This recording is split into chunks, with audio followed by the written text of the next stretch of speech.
not live. There we go. You're ruining the preview screen there. It's okay. I love myself. All right. So, yeah, a little bit of a hiccup. We're starting a little bit later. Probably going to be a shorter game because we usually cut at midnight East Coast regardless. So, probably this will be episode 0, and I'm going to change this a little bit later instead of episode 1 because we're going to mostly focus on building characters and talking about what ICRPG is. Hey, we're early if we were on Central Time.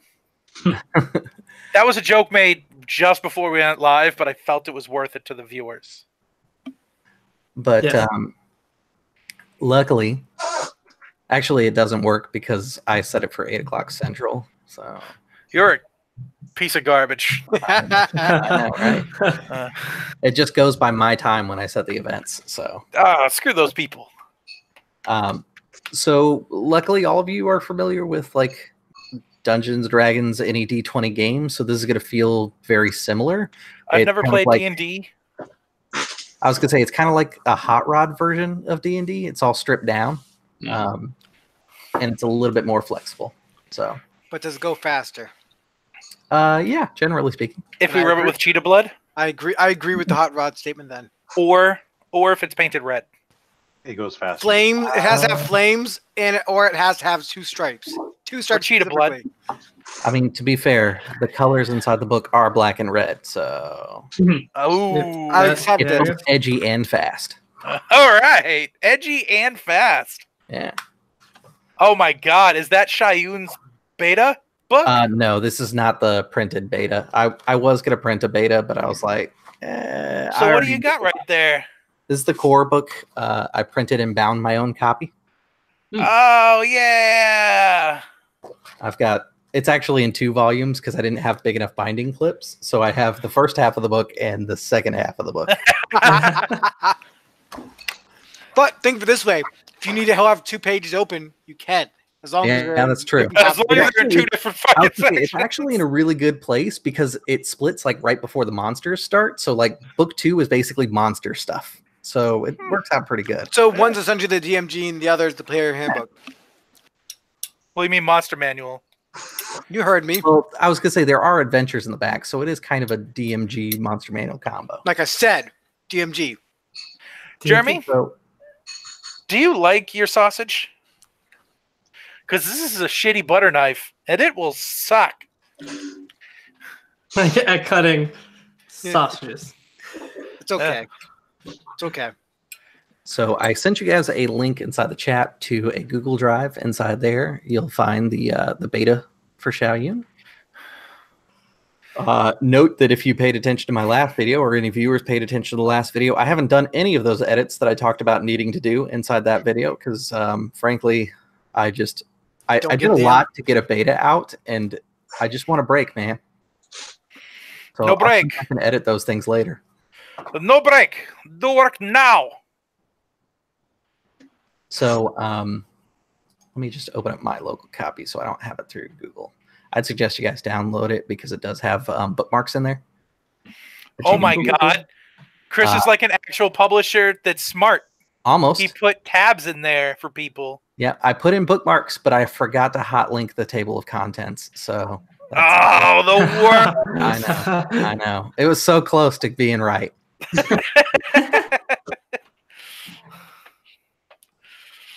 All right, well, I'm going to give this RPG copy. 1 star now because he didn't hot link the table of contents. I know. Beta Please version tell me 2 is going to come with hot linked table of contents. Please tell me you at least have a fucking like... index at the back. Oh my God, you don't! Oh, do you fucking American. It's a beta, man. There's no need for an index. You fucking American. It is a beta. No need for an index. Tell me the finished product will have an index. Sure.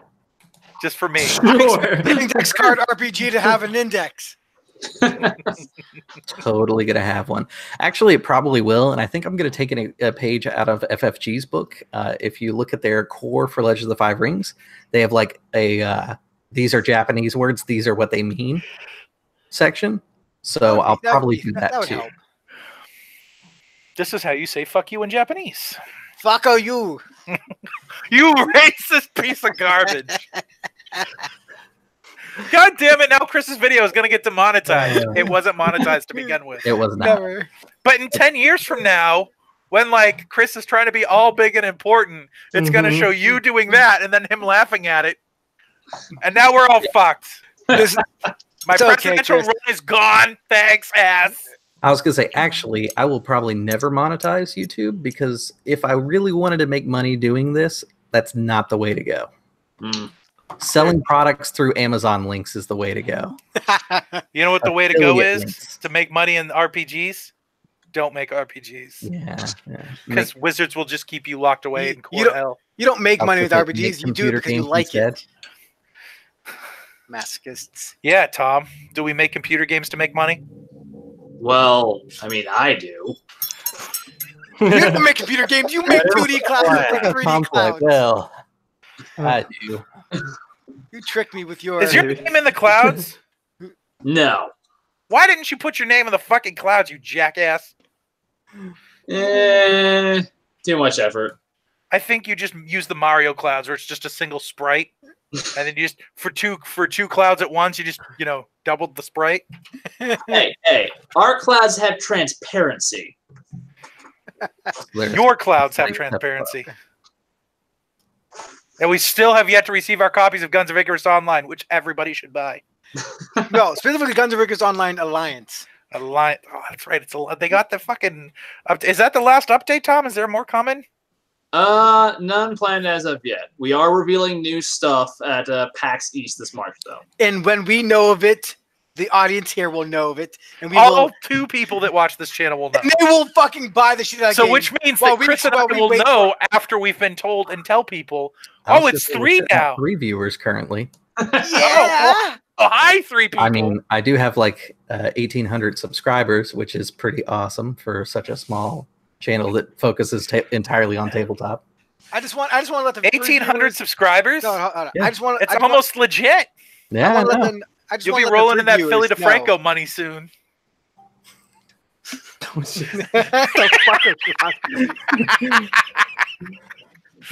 All right.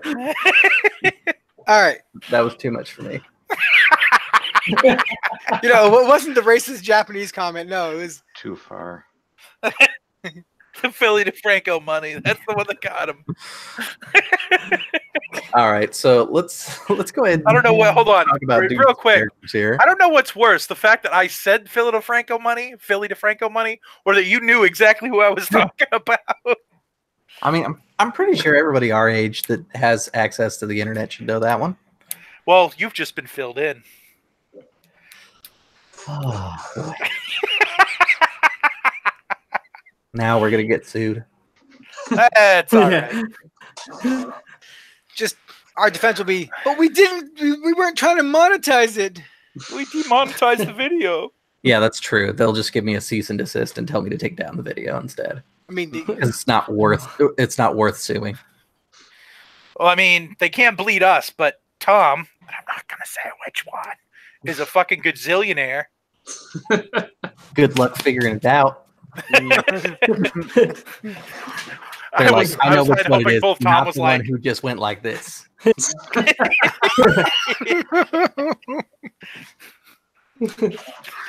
Rich people don't really do that. Or do they? I would know. I wouldn't know. I'm not rich. And then you pull out like a $100 bill, just sneezing it. Oh. Where did I put my monocle? Monocle. Oh. Says the Lord of Pigeons. Oh, jeez. It's one of those nights. So, let's... About 3 viewers. We're up to 4. Yeah! Apparently it's skyrocketing for a Thursday, to be honest. So, for Shaoyun, it could be played a couple different ways, is kind of the best way to put it.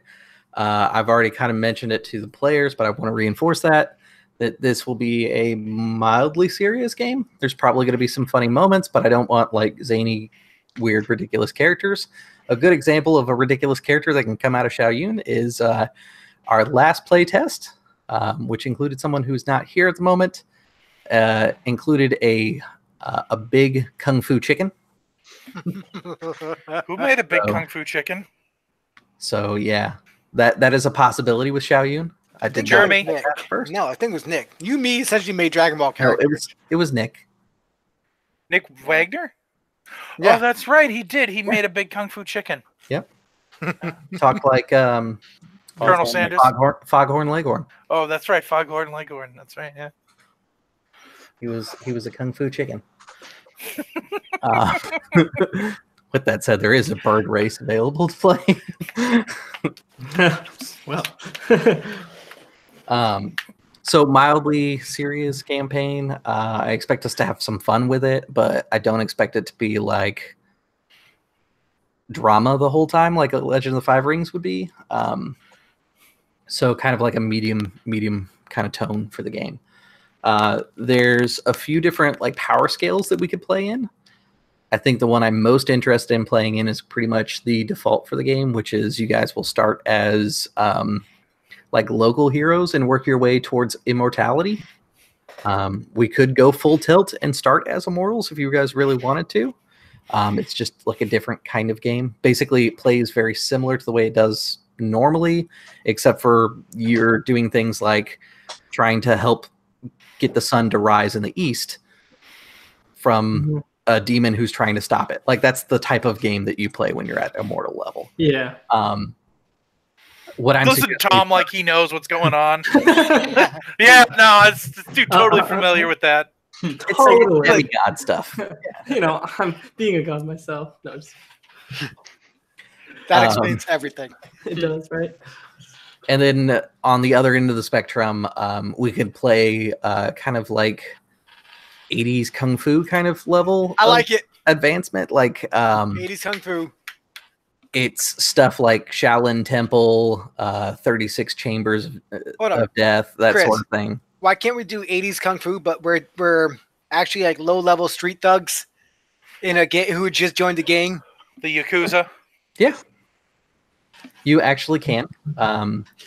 Like I'm like rocking a jean jacket with ripped arm. Only if you call yourself Rocky Marciano. I will be totally Korean. I would be like I'll be Korean or some kind of other Kung Fu Asian. chicken, guys. Kung Fu chicken. Yeah, we're entering Kung Fu Chicken territory. That is now a new official gaming term. I was gonna say, I will use that from now You never on. go on full my Kung game. Fu chicken. there is a way that you can play that kind of captures the martial arts criminal underworld feel. That's also mentioned inside the beginning book, like how to capture these different tones.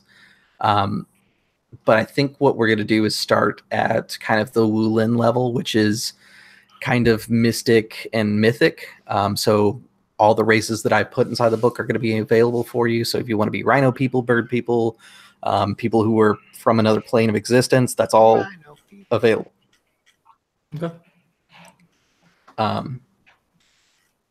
So we'll be doing Realm of Hero or Realm of Immortals, but we'll start as mortals. That's just what it's called. That's basically the book out of the box, so we're not going to do any real modifications to it. We're going to play it as it's written. I will say that some of the stuff in here is pretty lighthearted. To give you an idea of some of the items, there's stuff like a giant like greatsword that you ride like a surfboard through the air because it flies. Oh, sick.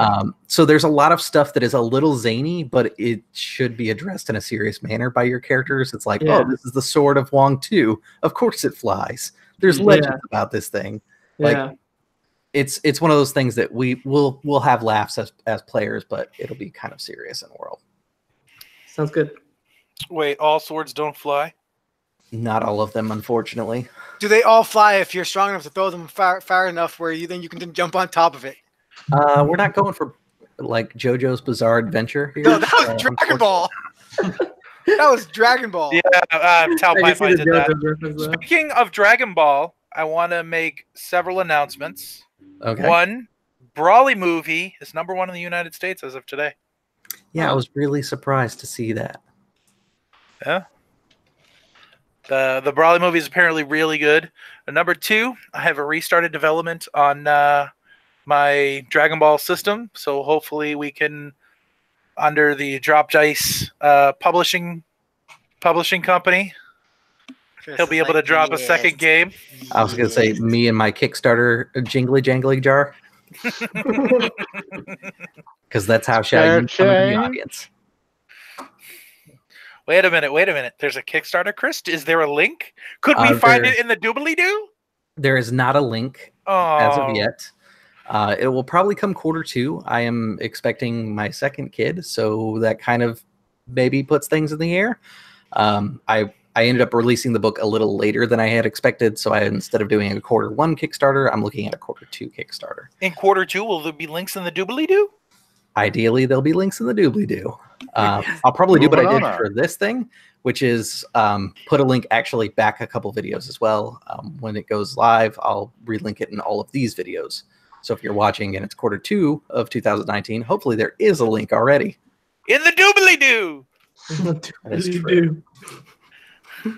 On page 9, it talks about how we can create characters. Creating characters is pretty easy inside this system.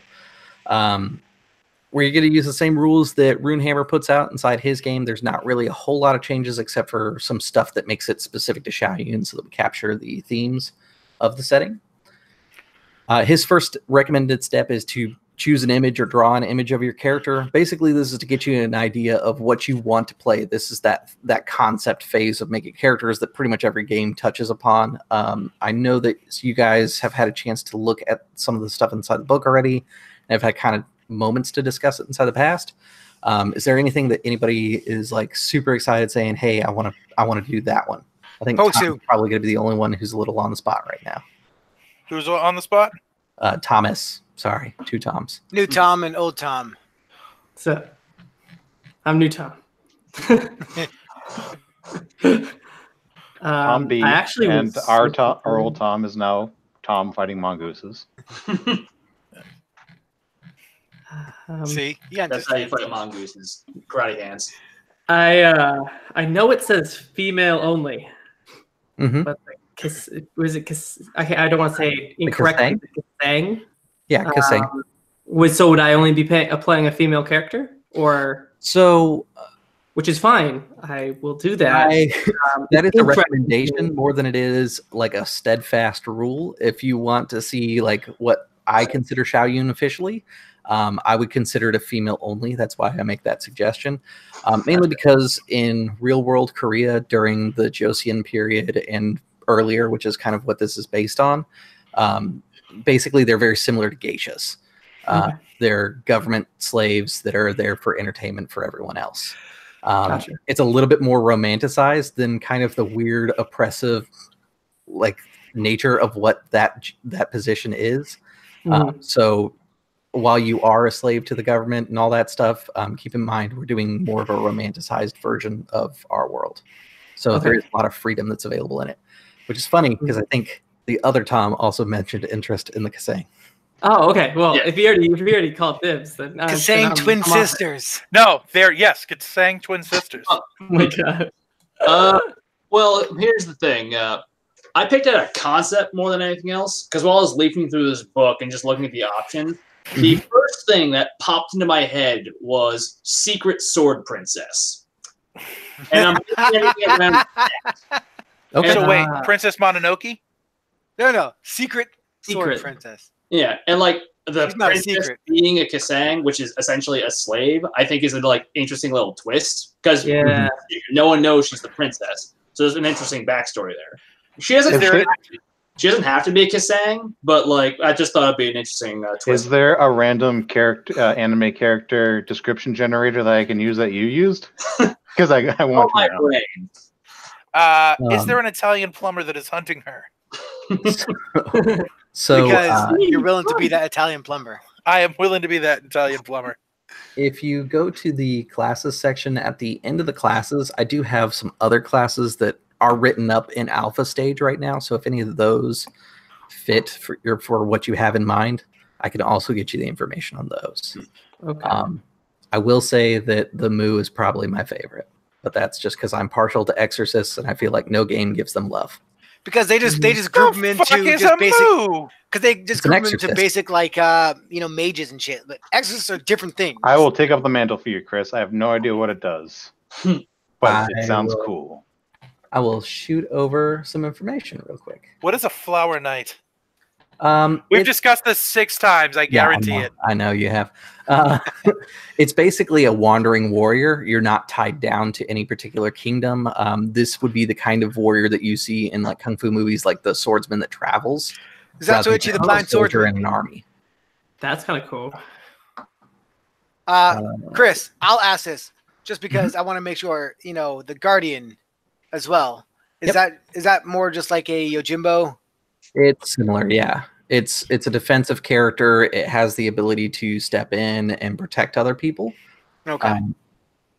The Kasang actually has a feature that allows her to get a Gibu, which is a bodyguard that's specifically assigned to a Kasang, which kind of feels more like a Yojimbo from traditional like, Japanese stories. I still know I already want to do a pose. This is the alpha document. So if you have interest in the other stuff, you guys can look at the alpha document. But to give you an idea of the Exorcist, what makes him special is he has a cursed mark, which is usually like a magical tattoo on him. It allows him to do different spells and things like that. God damn it, Sasuke. Kind of. A little bit more like the priest from Inuyasha is a little bit closer towards the concepting. You get exorcism as a spell, which lets you deal with possessed things, evil spirits, and fae. And then you'll also get things like sealing rituals, which allow you to bind those creatures. Ghost Lantern, which allows you to create like a protective area around you. Destroy the undead, and then a final ability, which is a blessed mark, which is basically your mark of scripture gets bigger and becomes holy and makes you be real badass at killing and fighting undead and fae. So I'm sort of hyper specialized against fighting supernatural stuff. Yep. Then, like, what happens if a schmuck comes and fights us? That's what the rest of the party's for. Yeah. Okay. I was going to say, you become kind of a normal person at that point, effectively. Okay. Yeah. Just an idea for the flavor of it. But, Brendan, think of it this way. When we fight in the supernatural, most of us won't be able to do much against that. Yeah, the supernatural, there are 2 classes that are really designed to be very good at dealing with those things. Each of the classes has kind of a focus. Like the Kasang is focused on social things. The Zheja is obviously focused on Kung Fu. The Posu is focused on ranged combat. There's a Salsa, which is kind of the rogue ninja feel character.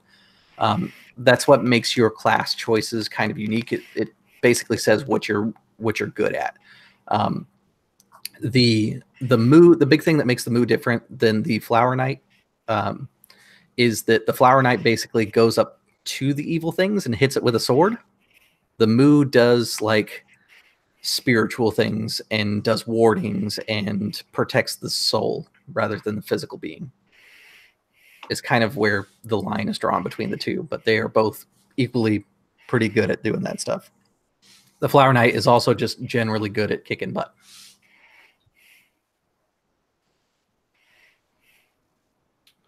I see a lot of really cool things. I have an idea for Hanusa, the doctor. Mm-hmm. Thinking like a traveling salesman of sorts of fine medicinal things and wares. Medicinal, you jackass. No, medicinal. Yeah. You heard him. Medicinal. He sells Medusa's heads that have been shot. Would you think that would be Medusa heads? Yes. I'm thinking he heals people by turning them to stone. Yeah. Well, I'm thinking, yeah. No, that sounds good. It's good that you're considering that. If you guys didn't have a healer, things get a lot more difficult in this game. It's kind of old school in the sense that you guys don't have a lot of hit points inside this game at any given point. Fights can be quick and dangerous on both sides. Unless you're a rhino guy. So having hit points is super helpful. And having a healer is also super helpful.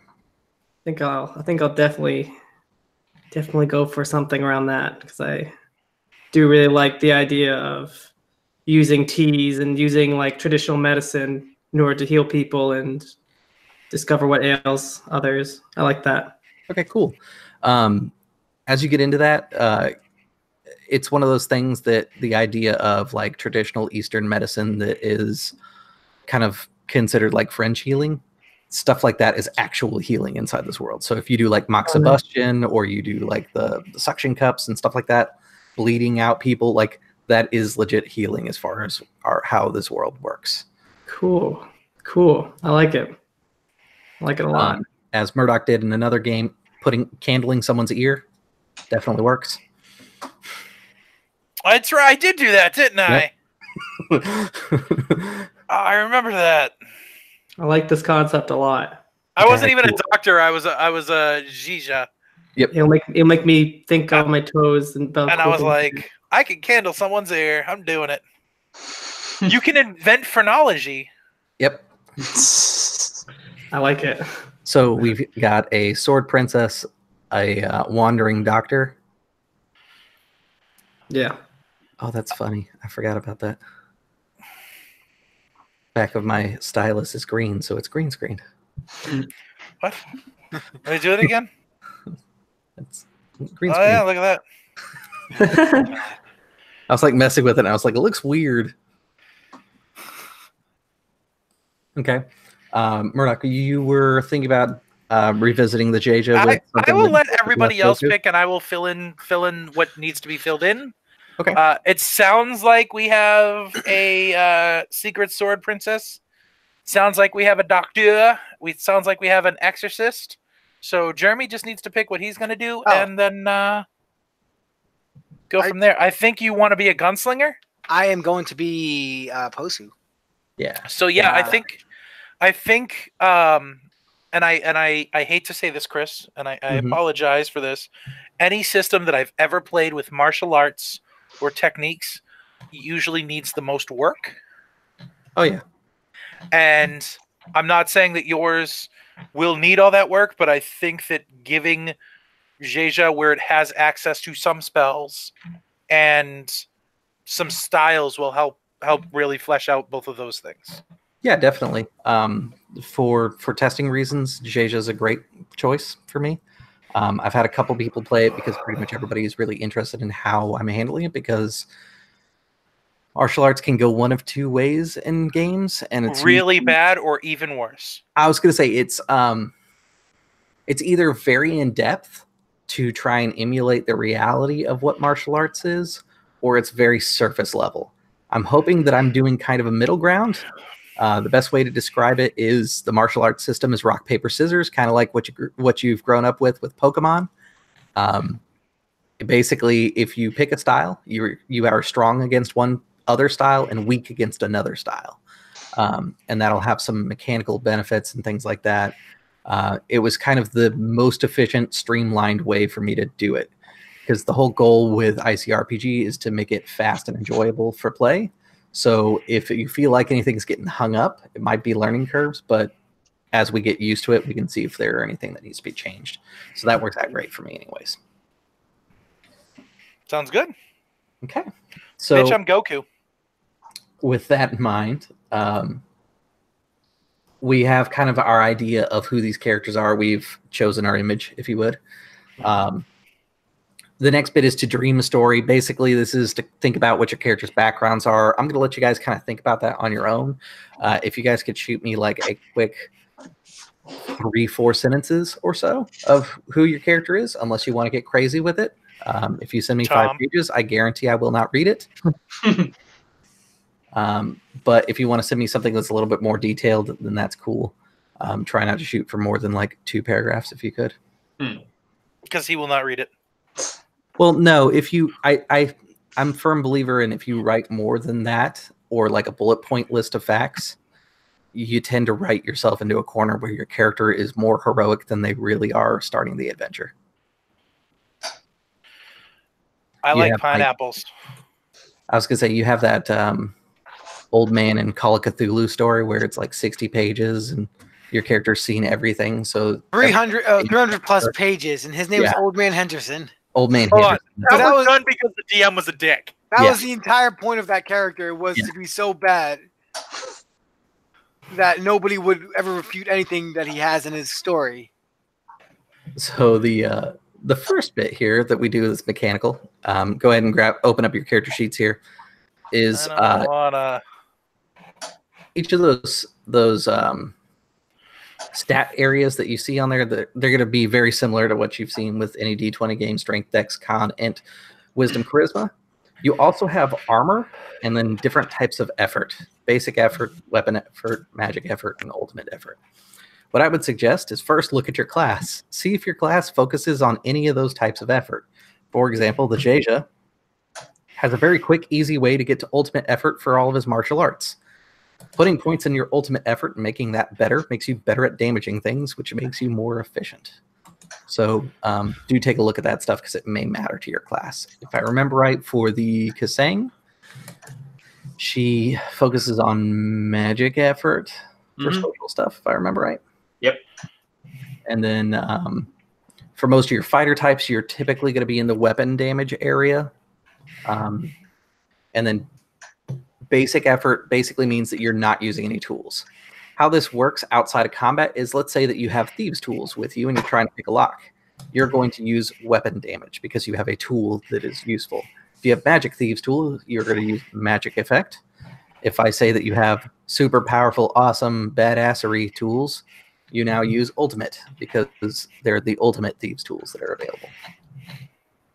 Your armor is fairly easy to figure out here. Basically, the way it works, sorry, I should have had my book open, is you start at a flat number, and any points that you put into there increase your armor overall. So your flat number is 10. You can also gain pieces of armor, which will increase that as well.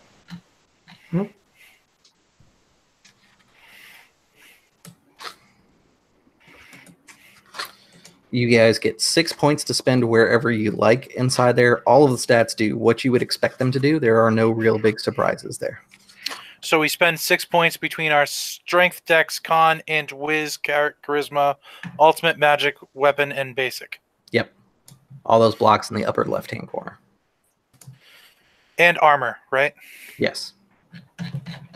Okay. As the Moo, is all my spellcasting going to be done through intellect? How does that work exactly? So here's the fun part about the game. Your class gives you milestone rewards. At certain points, I'll unlock milestones, and usually they'll be story-based, kind of like leveling up your character. However, as you guys go adventuring, you're going to find items that you can attach to your character, and you'll get new abilities. Just because the Moo has intelligence spells on its class, that means what my thought process is when I designed it is it's an intelligence caster. However, that doesn't mean that you can't pick up like wisdom powers later on and use them. There's no real restrictions on who uses what. It's all about your choices in the game as the game happens.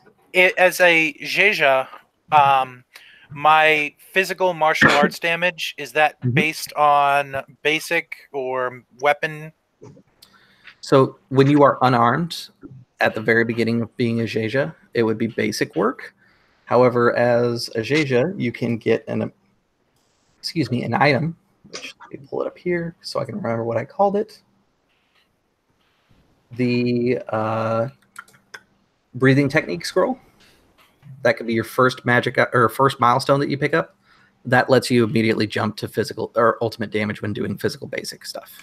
So lifting, when you lift a log out of the way, you try and rip open barred gates, you punch someone, that all becomes ultimate instead of basic.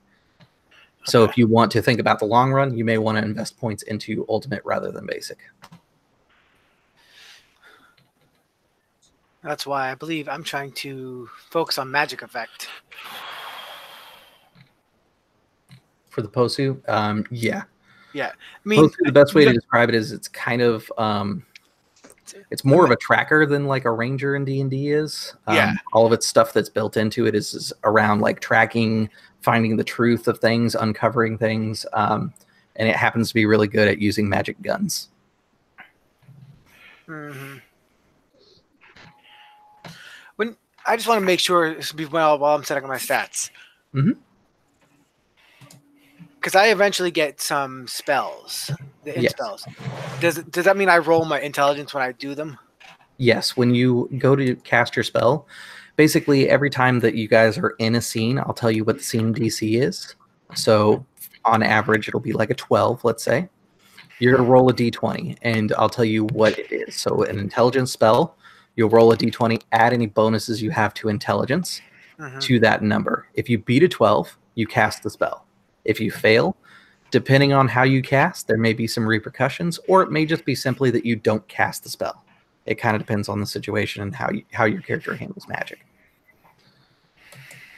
If you do beat the number, you go into what the spell's effect is, just like you would with any other game. So, for example, you have one called Flowering Steps, which you make once the spell is cast, all rolls that you do to hunt or track someone become easy. So we talked about the DC of 12 inside the room. If it's easy, it's -3. If it's hard, it's +3. Shaoyun has 2 extra steps inside there. There is a step below easy, which is considered an automatic success for some things, but for the most part, it's a -6. Really, the only time that it's considered an automatic success is for one particular race. That's how they handle it, because they're special. Oh, you mean the Manyo, which is yeah, white-haired all the female white-haired witches, because they'll make that easy stuff very easy. Yeah, that's to capture them being basically magical creatures from another world, or at least the blood of it. Great thing about that race is the fact that they get a spell right away. Yes, like that Flowering Steps, they could get that right away. Yep. And then the other one is called Extreme. That's a +6 to the number. And that can happen due to things like fighting a duel on top of a cliff during powerful winds. That could be an extreme situation.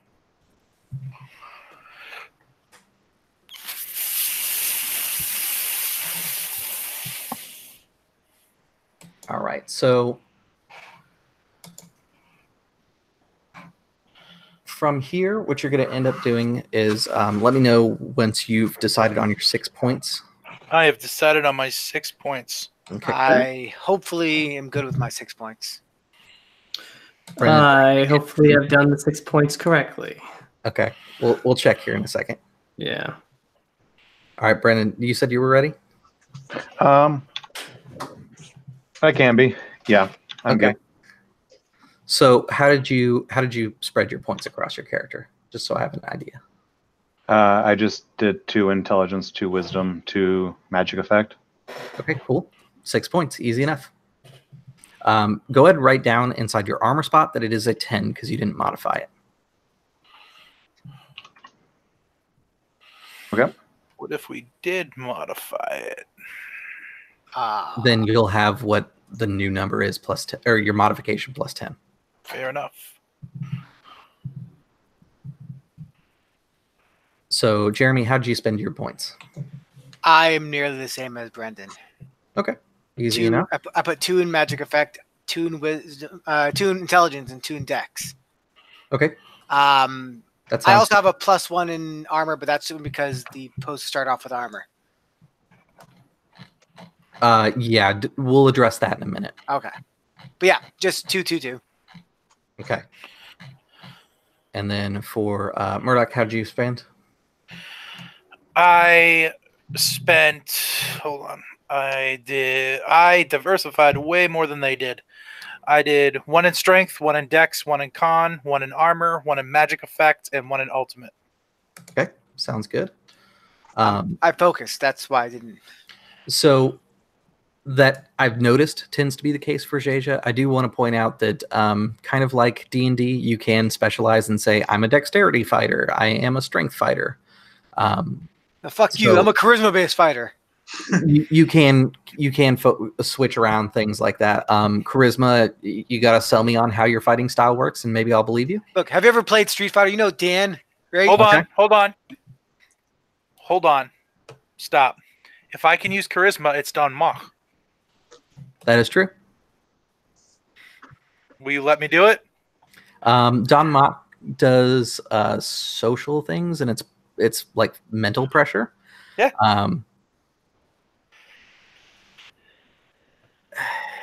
It would be basic work for you. Like the problem is your whole class is designed around physically like punching and kicking. If you Don Mock, you're just going to be really good at punching and stuff, but never really like good at actually landing those punches. Yeah, but what he does,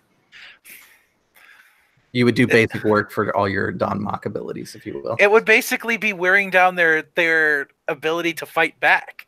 That is true. So what? You fight somebody like this. Hey, you're fucking weak, man. Like, no, you're not. Then you punch them in their face. No, Don Mock is all about trying to change your opponent's point of view while you fight to either help them lose morality, or to help them see your point of view, to take their will out of the fight, basically, so that they are easier to overcome. It's for those that don't know, or the one viewer we may have right now, it's all about. We do have just one. Is it you, Chris? You viewing your own channel? Yes, because I have the screen up. So for Chris, who's viewing his channel, it's what Sith use against Jedi when the Sith are always talking in the middle of a battle. That's Don Mock. It's to change the Jedi's mind or to weaken their will. Not that I actually intend to do it, but it's just what it is. All right. So Thomas, how are you spending your 6 points? So I have a brief question. Attacking as a medicinal healer, I see that I have throwing needles as a way to heal people. So is my regular healing, like when I go to heal someone by doing acupuncture or something, is that basic work or is that magic effect, or what is that? Essentially, what you can do is you can cast that spell, and instead of throwing the needle, if you're right next to them, you can just apply the needle. That would be fine. I gave you throwing magic basically so that you could heal a little bit more efficiently during combat and be a little bit more useful. Okay. Then that was the main reason for that design choice. But like if you wanted to do something like I've had a Hanusa that played as they just used needles all the time, both for attack and for healing. That's totally fine. Yeah, that's what I was thinking, and I'd also think I'd be using like stuff like tea and stuff like that for healing outside of battle and such like that. Throw tea at people in battle? If they're too close, yeah. He's got one of those cast iron teapots. I always have the shit out of people. I always have a teapot, yeah. It's always at the ready at my side. So I was thinking I'd put 2 in magical effect. I was thinking I'd actually maybe put 3 in wisdom, and then I put 1 in dex, or 1 in intelligence. I don't know which to decide on. Okay. And then if I was going to be a Soga, I'd also put 2 more in wisdom. I just want to be a really good healer, and be very wise in the ways of healing others, as I'm a traveling healer, and I feel that is my main purpose. Perfection. It's good that you're thinking about your race right now. It's the last step. It's the one that I usually tell people, hey, let's skip to that real quick after this. Yeah. So you have an idea of how your numbers are going to balance out in the end. I don't really have a specific suggestion for you. If you were going to use the needles at range for attacking, that's going to be a dex check, so it might be more beneficial for you to put 1 point into dex at least. Okay. Then what I'll do is I'll put 1 into dex, 3 into wisdom, and then 2 into magical effect. Okay, good. Yeah, I'll be very good at healing. That's what I'd like to do. All right, excellent. And then Tom, what do you have? I put 1 into dex, 1 into armor, 1 into basic work, and 3 into magic effect. Okay, sounds good. So as I mentioned, I usually direct people to pick their bioform now instead of at the end, just because it helps out with figuring out where your stats actually are. So if you guys want to look at that now, we can. Or we could follow the suggestion that the creator of the game says to do and choose our gear and stuff. Nope, bioform it is. Okay. Yeah. So the bioforms, they are page 18. Most of these are pretty straightforward. The Soga, the best way that I can describe them is They're grays. yeah, they're kind of grays. That's kind of the best way to describe them. They're Really tall, tall smooth ones. features. They are also kind of like a weird Buddhist influenced race is kind of the best way to describe it. So they focus on self perfection. They get +1 to wisdom and then +1 to any stat, which shows how they chose to focus their training in the temple where they grew up. Wildborn are basically any race that was captured and dragged through the Feywild, which is split up into 2 different realms: the Drowned Court and the Desert Court. Basically, your character is going to have a tell saying that they've been kidnapped by the Fae for some period of time. So if you were taken by the Drowned Court, like your hair always looks damp, or you might have feathers instead of hair. Anything that is kind of strange and odd that immediately marks you for the public to know that you are Wildborn is kind of what you would get for that tell. They are more charismatic due to their connection with the Fae, and they have a +1 magic also due to the connection. Garuda are my large flightless birds that apparently were Kung Fu Chickens last game. The intention I hope that character is still rolling around. I was going to say, the intention is they are things like birds of prey, raptors. There are like owls and things like that as well. Can we make them it's mostly secretary like birds? your noble birds is kind of what I was shooting for. Noble birds. Yep. The next one is Child of the Lotus. These would be, in Dungeons & Dragons kind of terms, like your Ganassi. They're your plane-touched people. They have connections to the different elemental planes, which if you want to play one of those, you can jump to the section on Immortals, because there's a drawing of what the universe looks like. It kind of looks like a blooming lotus. Each of those planes are referred to as petals, because that's what they take the image of on the universe. The Karat is a huge bipedal rhino race. They make bold warriors and devout priests.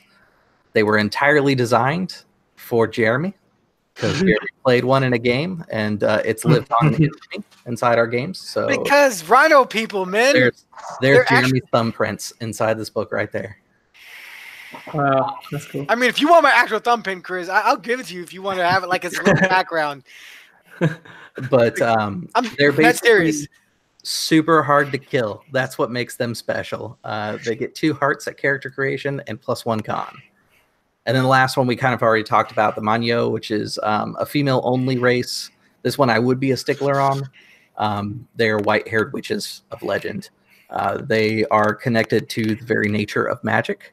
So they get +1 to intelligence, and they get an intelligence spell at creation, which they are better at casting than anybody else is. I think the best part is if it takes up no space as well. Yes, and it does not require an inventory Space is slot. essentially spell slots. Because doesn't it take up an equipped gear slot, right? Yeah, intelligence spells typically take up a gear slot. But that one will take up no space, so it's literally a free spell. That's easy for you. Wisdom spells don't take up slots. Your Kung Fu styles don't take up slots. So I think I found a concept. I just need some advice. Like, I don't know, like if I go for, there's a spell I want to build my character around that I saw, the paper magic one. Okay. Because that looks awesome. So I want to kind of cool. flavor the Exorcist around binding things into origami. Oh, that's so cool. Yeah. I like that idea. Hold on. Chris, I'm down for this because I did like my origami spell. So if he binds things to origami, can I use my spell to try to get info from them? Yeah, we can definitely work on like group synergy stuff. Yeah. But yeah, what's the spell you have? Like that was my question, because I know that the class Jeremy took does a lot of the ink and paper stuff. Is the one that Jeremy has, which is Right. the one where basically they hold a piece of origami, and if they lie, paper it magic. pops up. Yeah. If they give you partial truth, That's the one I it's- was looking at. Jeremy's class does have that as a milestone. There's no reason that both of you can't have it. That's such a cool idea. I love that. Paper magic is probably one of the best little spells. It's great. There's a lot of little like character spells inside here, and when I go to do the final drafting, I intend to put more of those kind of novelty character spells inside the game. I know that we're also allowed to take from the milestones of the original core book, right? If you told me before. It's not the milestones. There is another book called Worlds, which that's what it was. Yeah, that one has paths inside of it, and the paths they're a little bit different. We'll kind of talk about them later, but essentially you need to get 2 in one tier before you can advance to the next tier. So if you want something in rank 2 of a path, like the path of Iron, which is like a warrior path, if you want a rank 2 thing, you have to get 2 rank 1 things, and then if you want a rank 3, you have to have 2 rank 2s and 3 rank 1s. Basically, it's always a tier. Like I know I want to eventually I want to do Path of the Hawk. Yeah, I remember liking that. Really good for your character as kind of a ranged person. There's a path that's focused on like healing and nature, if I remember right. And that one would be good for the Hanusa. Path of Oak. Yeah. Is there a way for me to start with paper magic as a moo other than being a white witch? No. Then I'm a white witch. All magic the flavor also works for me. I like it. Okay. All the magic is our milestone stuff. So right. I will say this. There is technically legend of a male white-haired witch being born. It is also supposed to be the prophecy of the end of the world, which is why I say female in the book. But if you do want to play that in your games, that is a possibility, and that is something you can do. It'll be fun. Hold on. So we could have, a battle, magical battle princess, an end of the world guy. I was gonna say, to be fair, this is lining up to be a genre adventure. Yeah. Yeah, that's pretty much true. What's a genre adventure? Genre. So genre is the comic book sourcing that kind of inspires Shaoyun. It's Buddhist and Taoist mythic adventures. Dragon Ball Z is probably the most, or the closest that you can get to genre, especially once you get to like Super. It kind of feels like genre level stuff. It's Journey to the West is probably the best. It's just an easy way to say it all, because where you have an adventure, but for the most part, there is giant shit going on. Yeah, gods, demons, like bad stuff going on. Moral compass things coming up. Those are all definitely like themes that come up inside the game. Incidentally, I actually was also considering Manyo. I'm not entirely sure about the setting or whether or not that works with my character concept, though. Okay. It would be... So princess is a relative term as far as how kind of like Asian settings typically look at it. Like there are 3 major kingdoms. There's the East, the West, and the South kingdoms. Each are ruled by their own governments and systems, but technically you could be like a princess from a tribe that is part of the Eastern Kingdom. Princess is kind of a flexible term, is the best way to put it. As a Manyo, you definitely would not be part of the actual royal line that's inside the Eastern Kingdom, because the Eastern Kingdom is very traditional, and they are pretty much entirely ruled by Children of the Lotus. And you are kind of Anthema to them. It's one of those things that like the East is more traditional and superstitious, so you're kind of looked upon as a witch. So there is the superstition around that. Whereas he could be the witch. He could be the if Brennan is the herald of the end of the world. And he's the princess that's going to, or she's the princess that's going to rule afterwards when the world changes. I think that would not help people if they believe if he's in the world that. I mean, that does bring up the question, Brendan. Are you being the male and heralding the end of the world? That could change the party composition. Actually, I just I wasn't sure where to message you through. I messaged you through Facebook about something.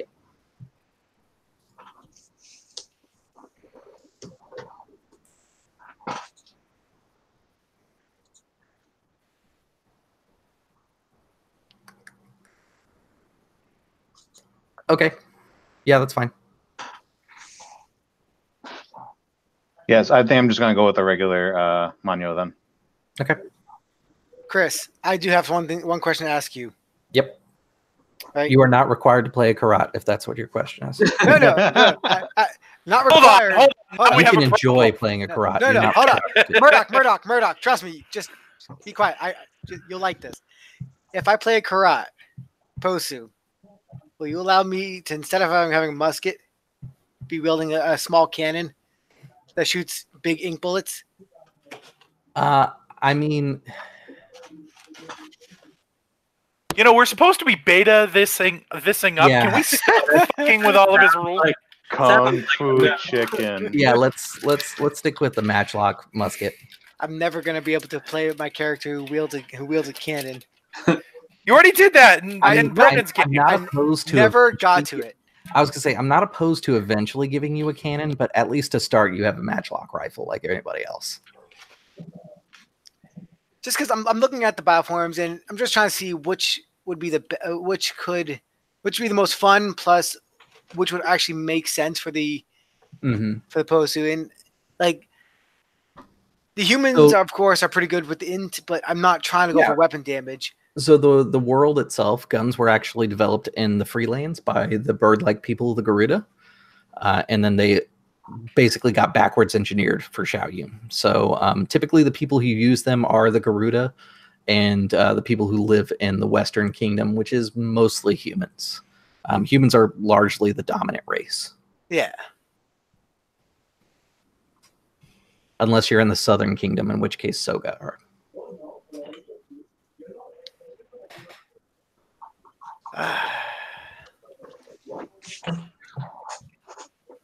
But rhino people.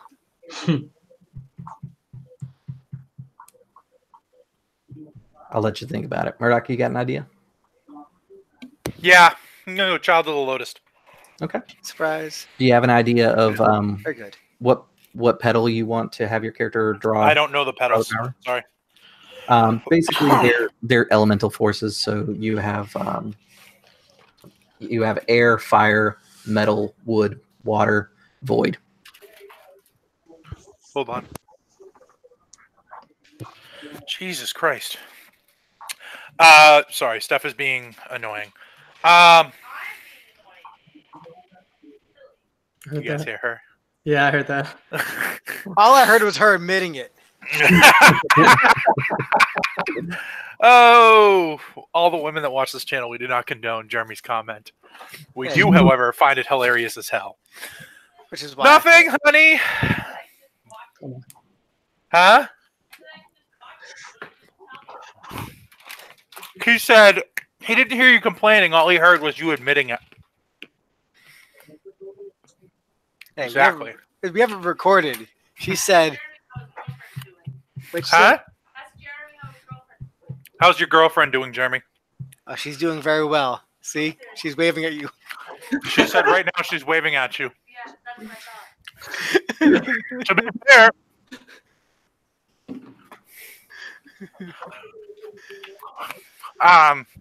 Sorry about that.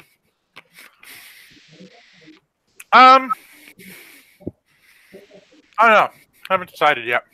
Okay. You can give it some thought.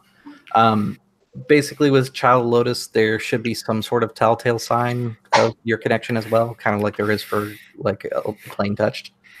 Yeah. So, like if you're metal, maybe your skin is shiny or something like that. Try and give some thought into like what your kind of like the noticeable thing is going to be for your character. Teal wool hair. A good example of one that's a little bit odd is for like a character that's connected to wood. It could be something like when you sit for too long in a place, grass starts to grow around you, that sort of thing. I like that. Every morning you have to wake up to being a little bit more rooted to your bed. Is it like get yourself out a little bit? Yeah. All right, Thomas, you got an idea? I'm still thinking about the Manyo, and I kind of like the idea. So, if that's okay. Tomati, we were speaking with Thomas. Oh, sorry. That's how we do it. Tom the God is Tomati. Definitely gonna go Ahsoka. Okay. As my bioform. I think it's gonna be very much kind of a wanderer who kind of just praises the passing of time and how medicine can heal others type thing, and is tries to very much connect himself with the passage of like morning, night, summer, spring, type thing, and using the different elements that come from each season and time of day to make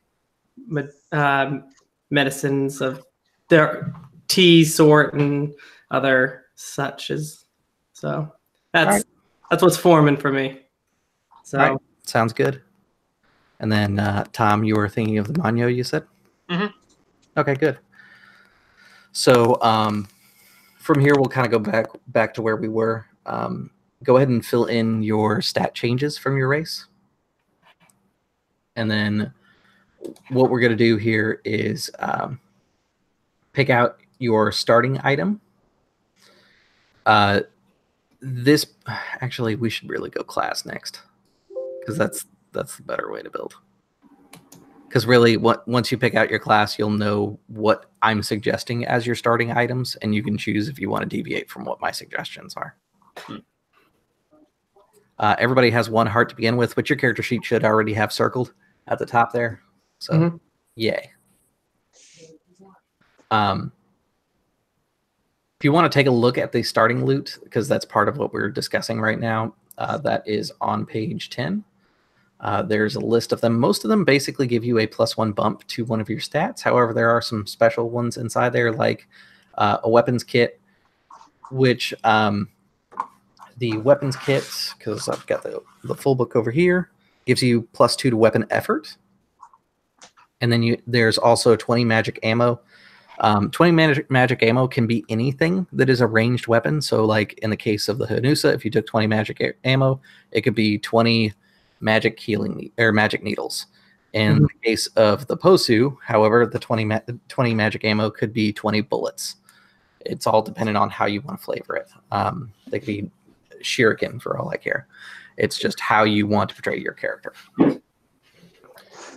For the more unique items, there's the Gyeosung Saja Gat, which is actually hat in Korean. It is the Grim Reaper's hat, basically. Your character has stolen the Grim Reaper's hat, and when you go to when your character falls to die, you make a death roll, kind of like you do in Dungeons & Dragons. But instead of getting a 20 to pop back up to 1 hit point, any number between 18 and 20, you pop back up to 1 hit point. So it makes you really good at defying the odds of being killed. There is kind of a hanging comma on that item though, which is you stole the hat from the Envoy of Death, and he's looking for his hat. So if you choose that item, know that you're welcoming some point for me to invite the Envoy of Death to visit you and ask for his hat back. That's cool. The next one is Cloud Walking Shoes. This is what lets you do Crouching Tiger, Hidden Dragon nonsense, glide short distances. You can change directions while running along a wall without much effort. The next one is Pet Snake. Basically, this gives you an intelligent pet snake that tells you that one day he's going to become a dragon. And when you go to loot things, you get to roll twice on the loot table because the snake is greedy. And as someone who has taken that in the previous game, it's cool. It's awesome. It's Mushu from Mulan. Yeah. I'm just going to take the suggested one for me, the Sang 2. I'm not going to try to say it. Otherwise, the plus int item. Oh, the Sang-Utan? The Sang 2 one? Or yeah, the Sang-Tuan. It's if you've ever seen like Joseo period stuff, like some ridiculous like hair ornament thing, right? It's a hair ornament. It's the circle of gold that is around a top knot usually.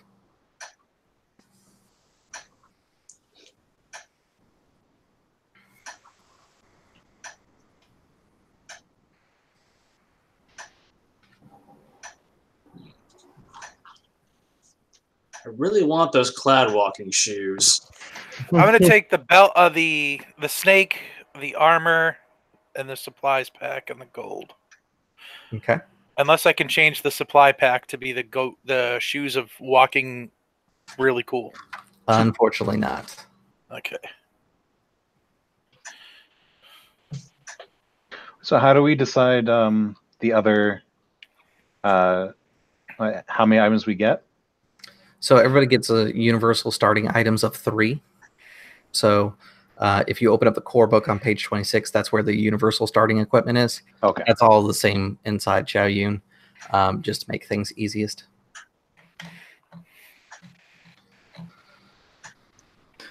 If you do open the core book to 26 on the following page 27, you'll actually see all the tags for weapons. So your class may include an option of taking a weapon, which would be one of your, or you could choose up to 3 weapons to carry as well. There are a couple of unique ones for Shaoyun, which are listed inside the Shaoyun playtest document, which is the Kakara, which is the ring staff that you typically see of like Buddhist monks carrying with them on the road. The Sheng Yul Bong, which is nunchucks. And then Buche, which is your fighting fan, and a Jo Chung, which is a musket. These are matchlock muskets with like octagonal shaped barrels, to give you an idea of what the tech is. Chris, quick question about the 20 magic ammo. Yep. Is it actually just 20 shots, or is it just the name of the item? It's the 20 shots. So after I use up 20 shots, I wouldn't get the magic effort. Correct. But it doesn't mean that you won't get more of them in the future. So it is. I just have to spend time in game to get more magic ammo. Exactly. I was going to say, personal opinion, I think a stat bump here is a little bit more effective in the long run. Over getting the magic ammo right now. Yeah. Because I was basing my starting gear based upon the recommended, because I did like a lot of the recommended gear for my class. Mm-hmm. I was willing to lose the armor though, because I'm trying to stay at range, and so I was willing to do that. So let me just give you the fair warning here. Your armor is what I roll against to hit you. So if you are not wearing armor, it's a 10. Yeah, well, unless you put points into your armor. The common armor only gave me +1, so that's 11. Yep. I mean, still better, but for the most part, most of the things that you're going to fight are going to roll the same way you do. So I'm probably going to roll a d20 and add nothing, or like 1 to 3 for most things. Yeah.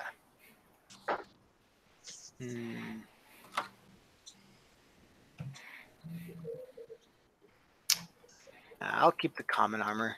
It'll fit the theme. Also, one other thing, Chris. Mm-hmm. Just make sure, because I think I have an idea for what I want to do for bioform. The way the Feywild, the Wildborn. Yep. The way it's worded is that their bioforms were essentially adjusted. Mm-hmm. Does that mean that they still have like a base bioform that at least they look like? You would look like it, but statistically, you would take the Wildborn. Yeah. Abilities. So, like, you could be a Karat that was Feyborn. So you are a rhino person who has like feathers behind your tusk or something like that.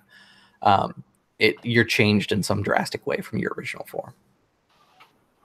That's usually something that you want to think about when you're Wildborn, is like what you previously were. Now, and I'm just making sure one last thing. The Garuda, do they actually hate the Wildborn, or they just hate the Fae in general? Oh yeah, it's like built into their religion, basically. They are brought up to have an intense hatred against the Fae. They look at the best way to describe it is because they're an egg-laying race, they think of the Fae as egg stealers. Oh, jeez. Which is true because they do steal young from the real world, and they have an intense hatred. They're kind of like a Native American type culture is kind of what the Garuda feel like. Really more like Tibetan is kind of the best way to describe it. So it's very highly spiritual idea, and that the idea is that they used to have a lot of very powerful mages, and the bridge between our world and the Fae world wasn't as far apart as it is now. And basically the Fae were demonic monsters is kind of the best way to describe them. Yeah. They're a lot like Oni from Japanese legend inside the Garuda's eyes. All right.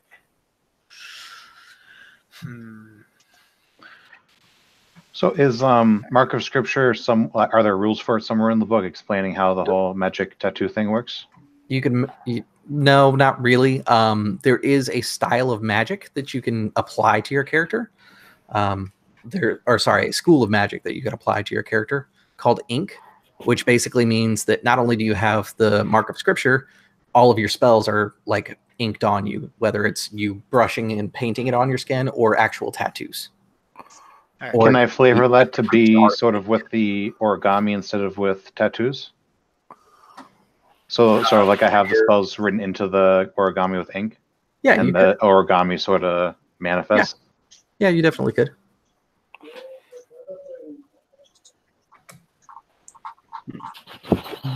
If you go to the spellcaster options, that's where it talks about ink. If you were to take ink as your school of magic, if you would, basically the ink itself is what drives your magic.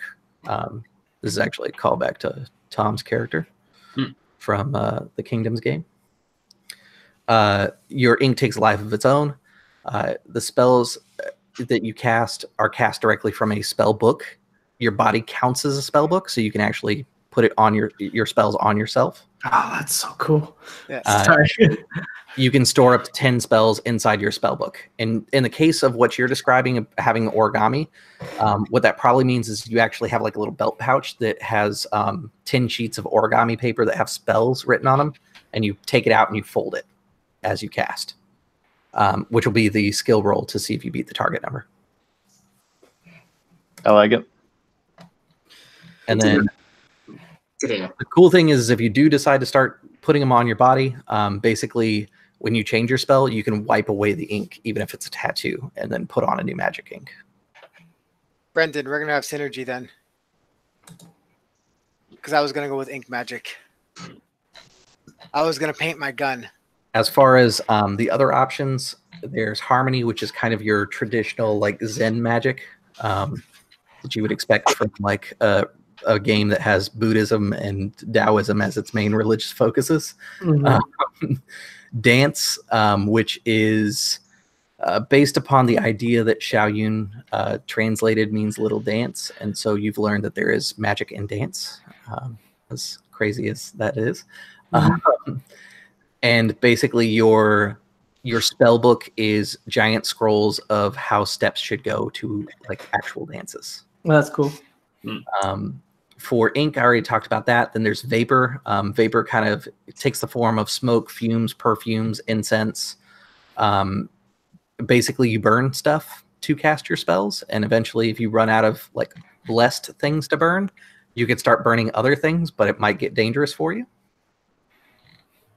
And then the last one is games, which is you use a Huatu deck or a Hanafudo deck is the other name for that. That's so cool.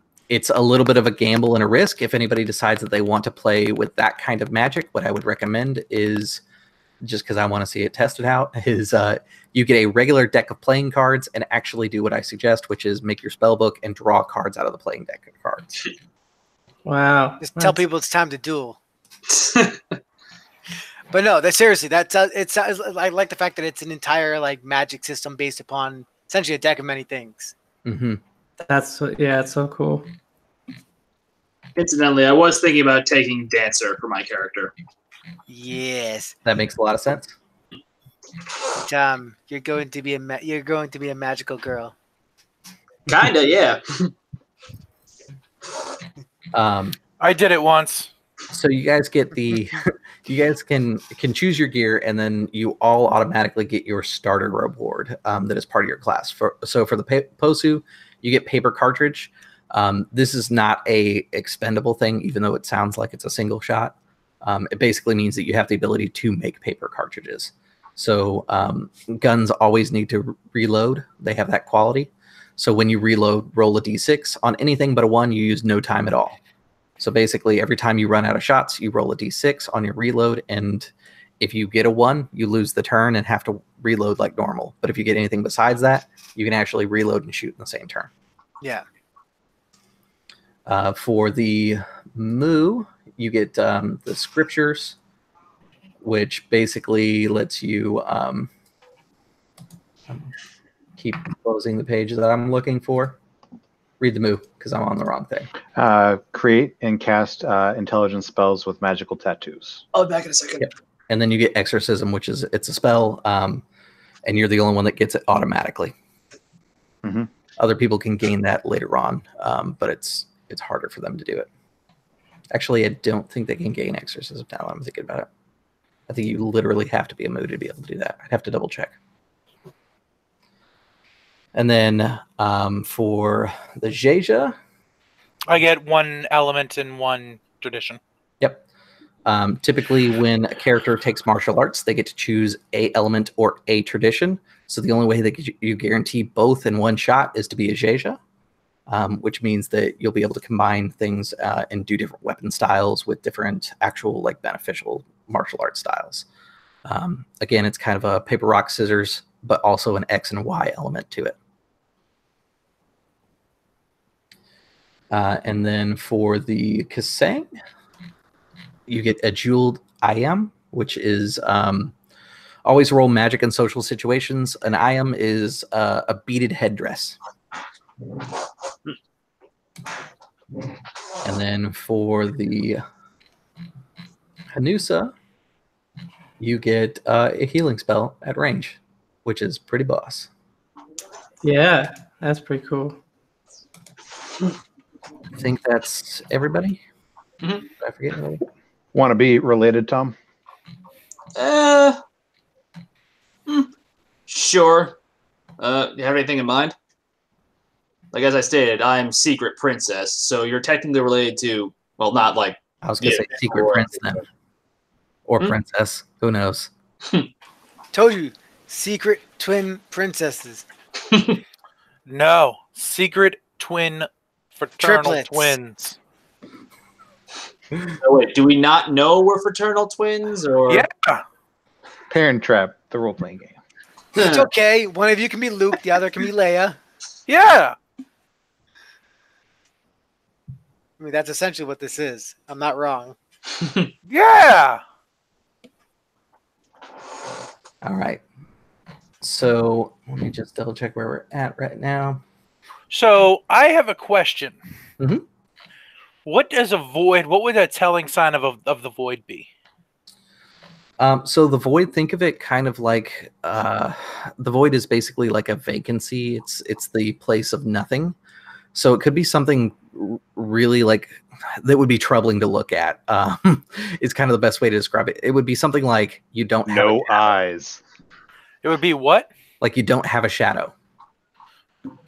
Like no matter where the sun is, you have no shadow. Or like no matter how much effort you try to like stomp your feet, no noise comes out.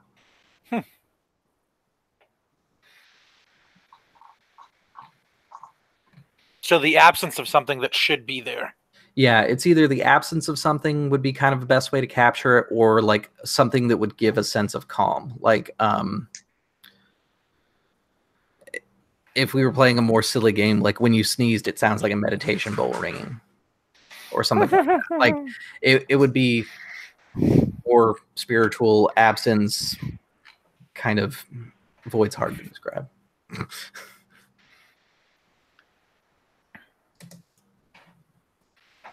It could also be things like prophetic dreams. I got it, Tom. We're half siblings. That way you still get to be a secret princess. And I don't have to be one. Because your father, your mother was actually the, Yeah, we would share a So his father would have been like the king or whatever. Or yeah. Mother escaped and hid herself as a commoner. Yeah, that's more or less where I was going with this. Okay. That would make Tom the older sister. So for the Jeja and martial arts, there's 10 elements and 10 styles.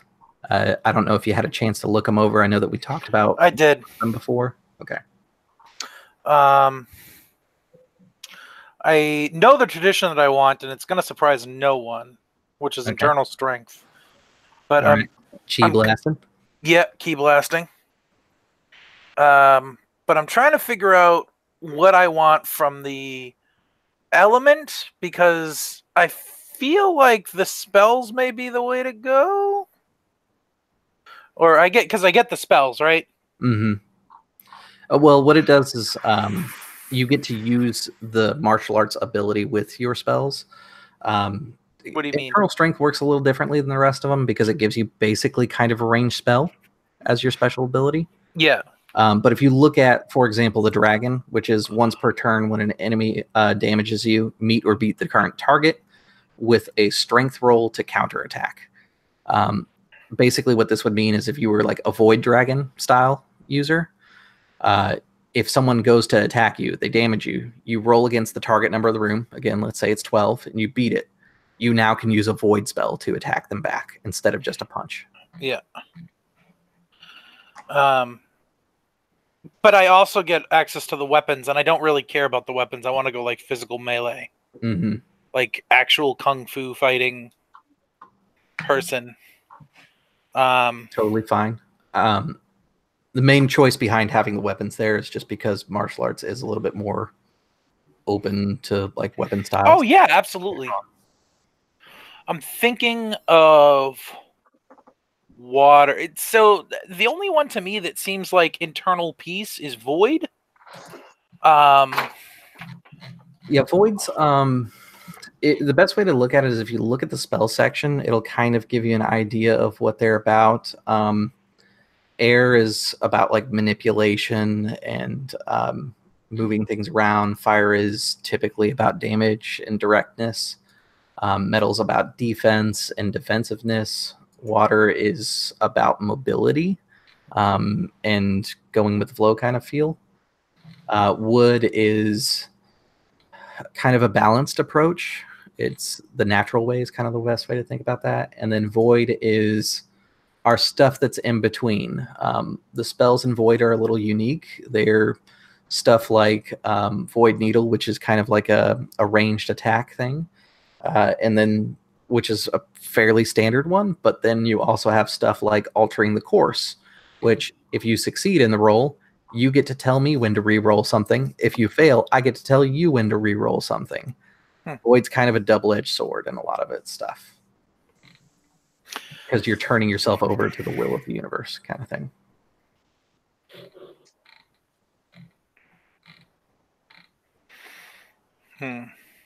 But there is the most... I was going to say, to give you an idea of like the ultimate for Void as it is current, the spell is called Severed Ties. That one's a hard roll. The target is unable to use any powers, spells, items, or for magic effect rounds. So that would be something you could look forward to inside that category. However, if you fail, both you and the target cannot use them for one round. So yeah, double-edged sword. I'm thinking again, like I said, I'm thinking of kind of going with a combo type thing of I'm a tool of the void. Mm-hmm. Like I'm here to bring balance back because obviously the end of the world is fucking coming. Okay. Kind of thing, like more like so we have Secret Princess and all that stuff, and I kind of wanted to be like a void prophet. Okay. And I feel like martial arts is the best way to really go about that because it's in this world that I look at your other classes and stuff. Martial artist is like the typical way of peace, and a lot of tradition stuff like it's focuses on the peace of the person. And Posu doesn't really do that. The doctor of medicine is not necessarily about bringing peace, in my opinion. There is a class that I'm thinking of adding for the Kickstarter as a stretch goal, which would be a sage, which is probably a little bit closer to what you're thinking of. Yeah, that would be a class that's designed around like prophetic thinking and pretty much guarantees that they become an immortal.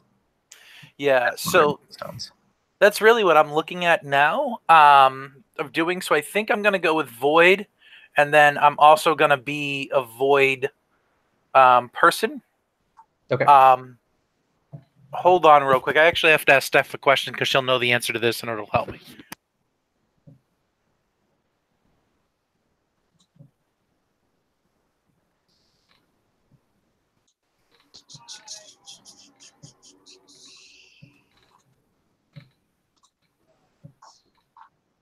All right, so I have a cool idea for my thing. The reason the camera's off is because Steph is in the buff in the room. That's fine. Is Vanta Black Eyes? Okay. Yeah, because I think that would be super unsettling for people. So eyes so black that it looks like you're being drawn in. It's not just eyes so black that it looks like you're being drawn in.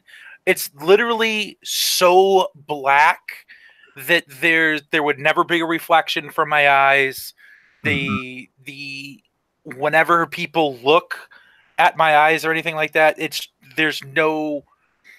would be almost like there is nothing there. No anything there. Yeah, I got you. Yeah.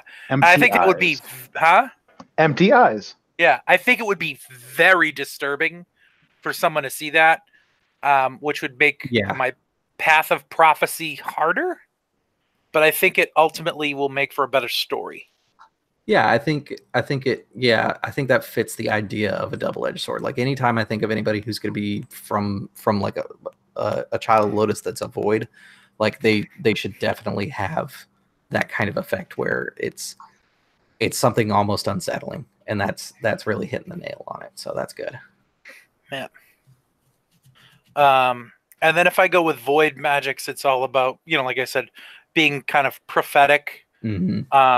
And not necessarily inner peace for myself, but like trying to help the world to find balance and peace in what is about to happen to them. Okay. Yeah, I can do that. Which will be great for Tom. Or Thomas. It'll be good for Thomas. Not Tomati. Praise be unto him. So for the spellcaster options, those are entirely optional, but I do encourage you guys to look at them and think about it when you go to actually start having spells. Because some of you are thinking about eventually having spells because every character can have them. This may be kind of like what you go for. And for the void person, Vapor might be kind of cool for you. What's that? No. Vapor. Murdoch. Cool for you. Join us with the ink spells. Where do I look for spells? There's a tab called Spellcaster Options. And basically it tells you like what your school of magic is. And these can be applied to anybody who does magic. Disharmony. I was going to say there's Harmony, which probably makes the most sense, to be honest. But Vapor might be cool. No, Disharmony. Disharmony is basically when you fail on your rolls, you, as a harmony caster, you create disharmony. But what about disharmony? I just explained that one. Oh, I thought you said you create harmony or disharmony when you fail. So I want to create disharmony when I succeed. What? I was going to say harmony is basically the Zen casting kind of feel to it. So when you roll a 1, you create a disharmony inside the universe, going against its intended nature. And that's when you roll on the backlash table, basically.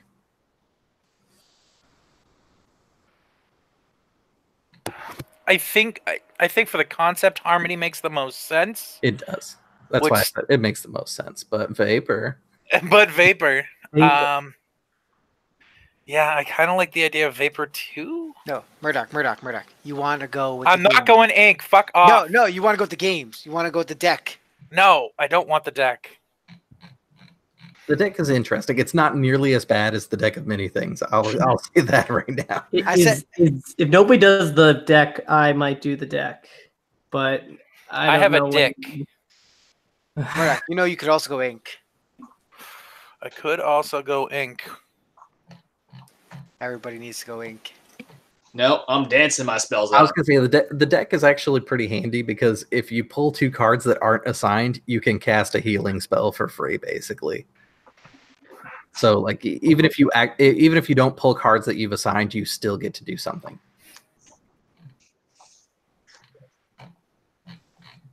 Can I do School of Gods? So I don't have a School of Gods. Oh, it's in the core book. Oh, that is, if I recall correctly, basically what Harmony and Disharmony is. Your spells and prayers always require your spells are prayers and require no space to possess. All of them always equipped. In return, you must answer to your own backfire rules as shown before. Yes. Harmony and Disharmony is the Buddhist/Taoist interpretation of the gods. Oh, then Harmony works then, I suppose. Yep. Okay. Basically, you're seeking enlightenment and your place in the universe is kind of the idea behind Harmony. I want to create a Disharmony School of Magic so I can hurt people always. All right, so that is character creation. Let me just double check and make sure we didn't miss anything. I just have a small question. Okay. So you said you said it and it didn't quite click with me. So for my class, you said something about a spell from far a spell like any spell from the wisdom spells I can cast as a far spell instead of a touch spell. Is that what you said? No, this is your starter reward, that healing needle. Mm-hmm. Typically a healer in most games, you have to run up and touch people. I want to give you a ranged version. Oh, okay. You get a needle that you can throw up to near range. Mm-hmm. I was kind of confused for a little bit, being like, wait, I also get a spell to start off? I don't see that in the starting thing. Okay. But that's the one you get. I mean, there is healing fumes, which you can get later on, which that one heals everybody around you. It's a mass heal. Mm-hmm. Okay. Okay, cool. This character sheet sucks. There's no place for martial arts? No place for anything. Like, there's equipped gear and carried gear, but nothing about anything else beyond that. This is the basic character. Jeremy, fix it. I was going to say, I haven't gotten around to a Shaoyun specific character sheet. I don't believe I stuttered. I think it's going to be a little bit different. I said, Jeremy, fix it. So there are a couple things to address. Hearts equal 10 hit points. As we've determined in the past, for players, it's sometimes easier for you to just track how many hit points you have. It's easier for the GM generally to do hearts because it's easy rounding and I can do tallies basically. But for players, keep in mind I'm going to do things like tell you take 3 points of damage. It's almost easier if you just have 46 hit points instead of 40 hit points instead of 4 hearts. There are random effects where I'm going to say you take a heart of damage. If I do say that, that's 10 hit points. That's where that comes up. Gotcha. For the dying thing, when you go down to 0 hit points, You roll a d6, and that creates a death timer for your character. Each round, the timer ticks down. How you get up is somebody comes up to you, and they slap you with a "Get up, good buddy." The Dwarven Hill check? Yep. Or you get a magic spell. But if you get a Dwarven heal check, or basically somebody helping you up, you are back up at 1 hit point.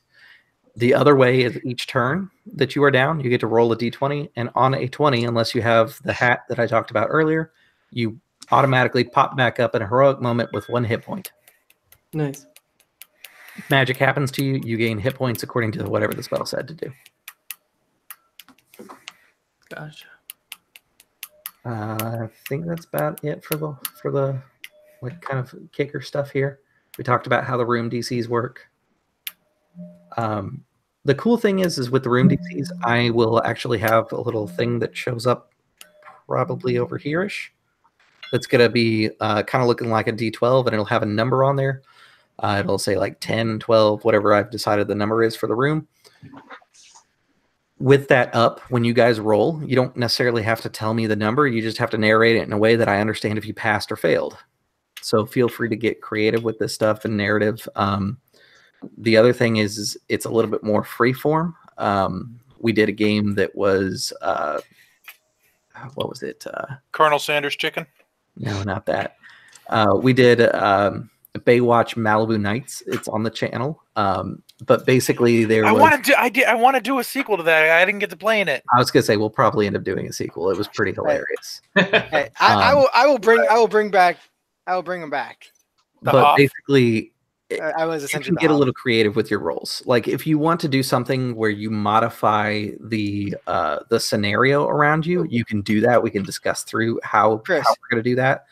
Like there was a chase scene where it was me. It wasn't just like I roll a 20 and I drive better. It was I roll a 20 and I'm going to change the situation. There's a sandcastle contest, and the bad guys are going to get hit. They're going to drive through a sandcastle, and that's what's going to slow them down and help me catch up to them. We also did a boat, a chasing scene where the enemies were on an ATV. We were on a boat. Yeah. Well, you had a boat and an ATV to chase them down. Yes, but the point is we boat chased them. But the sandcastle was amazing. So yeah, like if you guys want to get more active with the environment around you, make up factoids. That's all stuff that can be done.